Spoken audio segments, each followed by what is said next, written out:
चने की फसल को पाले से कैसे बचा सकते हैं। और इस फसल में जब पाला आता है, जब फूल और फल फसल में रहती है, तो पाला उस समय चने की फसल को सबसे ज़्यादा नुकसान पहुंचाता है। तो आज आपको पूरे वीडियो में चने की फसल को पाले से कैसे हम बचा सकते हैं, कुछ हद तक कैसे इसको फूल और फल की अवस्था में ज़्यादा देखरेख की आवश्यकता होती है, और जिससे पाला जब पड़ता है तो फूल और फल की स्टेज में जो रहती है उस समय क्या फसल बहुत सेंसिटिव रहती है, इसलिए पाले का असर फसल में ज़्यादा होता है। तो दोस्तों, चने की फसल को पाले से कैसे बचा सकें दोस्तों, आज आपको इस वीडियो में फूल और फल के समय पाले की फसल को कैसे बचा सकते हैं, आपको पूरी जानकारी इस वीडियो के माध्यम से देने जा रहा हूं दोस्तों। और साथ में आपको चने की फसल में जो पीलापन है वो कैसे दूर करें, क्या उसके क्या कारण हो सकते हैं, आपको दोनों जानकारी एक साथ इस वीडियो के माध्यम से दे रहा हूं दोस्तों।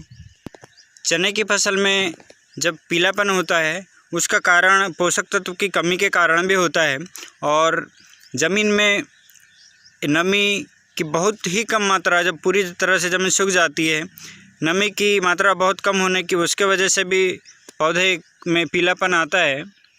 और चने की फसल में जो फंगस रोग है उनके कारण भी चने की फसल में पीलापन आता है, जो पीला पौधा होता है और उसके बाद पौधा सूख कर मर जाता है।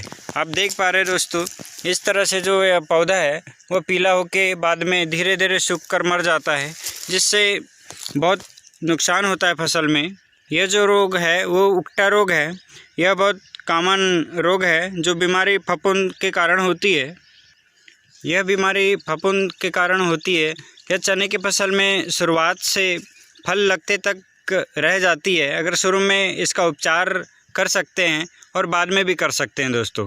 जब भी आपकी फसल में अगर पीलापन दिखे तो उसके लिए क्या करें, आइए दोस्तों बिना वक्त गवाए हम बात करते हैं कि चने की फसल में पीलापन दूर कैसे करें।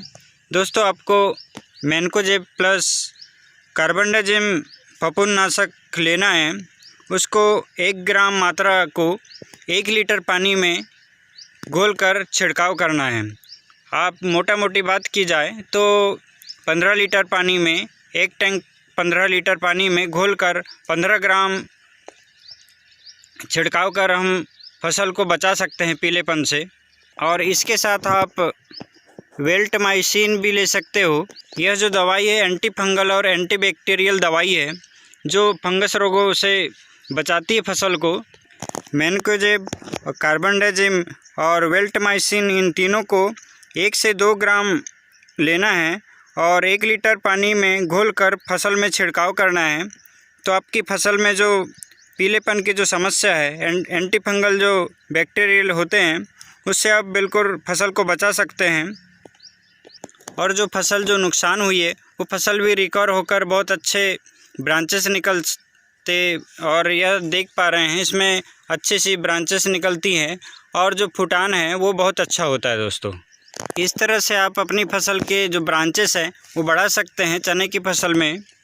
दोस्तों, बात की जाए ब्रांचेस कैसे बढ़ाया जाए और इसको कौन से माइक्रो न्यूट्रिएंट्स देकर हम फसल को और भी बेहतर बनाएं, जिससे फल और फूल की मात्रा भी बढ़ जाएगी और जो ब्रांचेस हैं वो बहुत अच्छे निकल पाएंगे दोस्तों।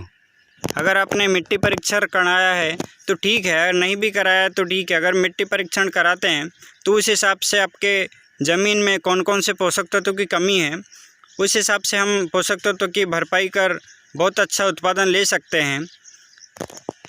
अगर आपने मिट्टी परीक्षण नहीं किया है तो कोई बात नहीं। अगर आप मिट्टी परीक्षण करते हैं तो उसमें मिट्टी में कौन कौन से पोषक तत्वों की कमी है, सिर्फ वही न्यूट्रिएंट्स को देकर हम फसल को बहुत अच्छा बढ़वार और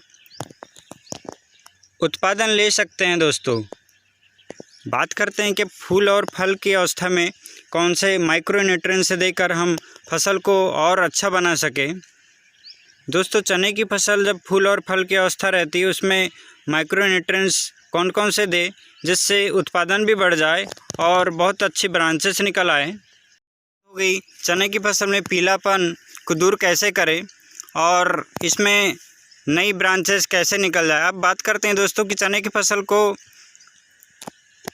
पाले से कुछ हद तक कैसे बचा सकें जिससे बहुत ज़्यादा नुकसान ना हो और सही समय पे इसका उपचार कर हम इसमें नुकसान से बच सकते हैं। आप चने की फसल में पाले से फसल को कैसे बचाएं दोस्तों, बात करते हैं। PSMO लेना है 0.2%।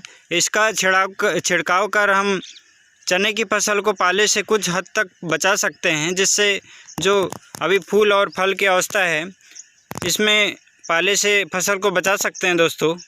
और इस समय सिंचाई बहुत हल्की करना चाहिए, जिससे पाले का असर भी कम हो जाता है। और निंदाई गुड़ाई बिल्कुल भी नहीं करना चाहिए, चाहे वो कोई भी फसल हो, जैसे सब्जी की फसल हो या फिर अन्य दूसरी फसल हो। इसमें निंदाई गुड़ाई बिल्कुल भी नहीं करना चाहिए, यानी ठोस ज़मीन रहना चाहिए, जिससे ऊष्मा उत्सर्जन बहुत अच्छा होता है और जो पाले का असर है वो बहुत कम होता है दोस्तों। और दोस्तों चने की फसल में तो यह संभव नहीं है कि आसपास की नालियों में पानी भर के रखें, जिससे पाले का प्रभाव कम हो। फिर भी अगर दूसरी फसल है, जैसे अपनी कुछ सब्जियां की फसल है, धान की फसल है या फिर गेहूं की फसल है, जिसको आसपास जो नालियां रहती है उसमें पानी भर के रखने से ऊष्मा जो उत्सर्जन है वो अधिक होता है, जिससे पाले का प्रभाव कम हो जाता है। और आप अपने खेत में शाम के समय धुआं करके भी पाले का असर कम कर सकते हैं। यह संभव हो तो आप कर सकते हैं। और आप अपनी फसल में कमर्शियल गंधक का भी उपयोग कर सकते हैं, जिससे चने की फसल या कोई भी फसल हो जिसको पाले से हम बचा सकते हैं दोस्तों।